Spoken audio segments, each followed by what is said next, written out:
Hello everyone. Today we're going to talk about two main social media platforms in China. One is Little Red Book, also is known as RedNote.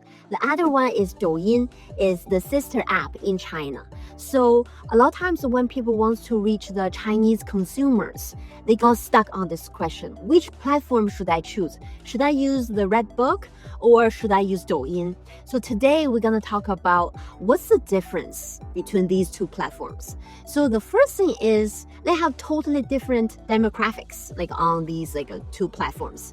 So for the RedNote is mainly female based, and mainly is kind of an age from 17 to 35, so it's really a young female, and normally they are based in first tier and second tier cities like Shanghai, Beijing, so big cities.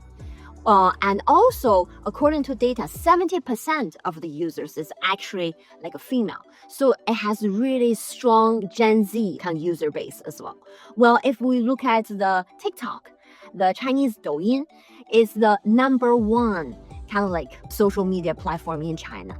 It has 1 billion registered users, and half of their active users, they are kind of age under 35. But it's still kind of used across all different groups, kind of age groups.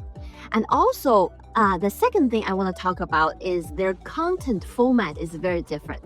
So the content on the RedNote is mainly kind of mini vlogs or posts or tests or kind of photo based. Well, if you look at the Douyin, is mainly kind of 70-second to 60-second videos. And also the mindset, when the users come to these two platforms, are totally different.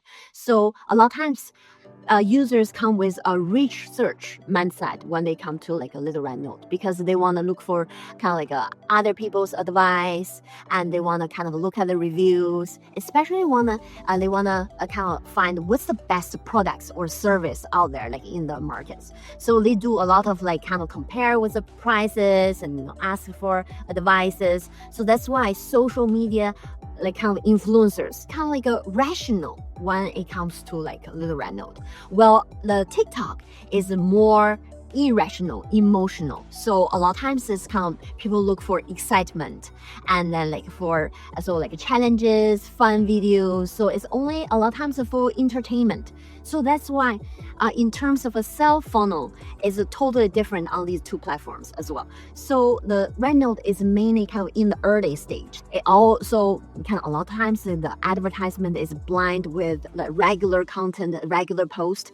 Well, the TikTok is being hard sell. So it's kind of they sell a lot of products on their kind of platforms, and also in their live stream chat rooms, etc. as well. So a lot of times it's really good in the mid and the end sales kind of stage, because it's really good for conversion.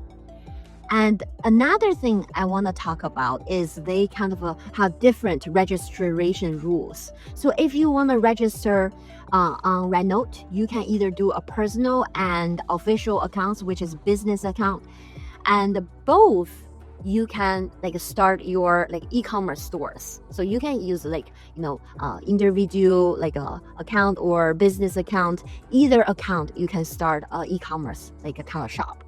And normally you can also use a foreign phone number as well, but you will need to upload your photo ID, passport, or if it's a business, you will need to upload your business licensing as well.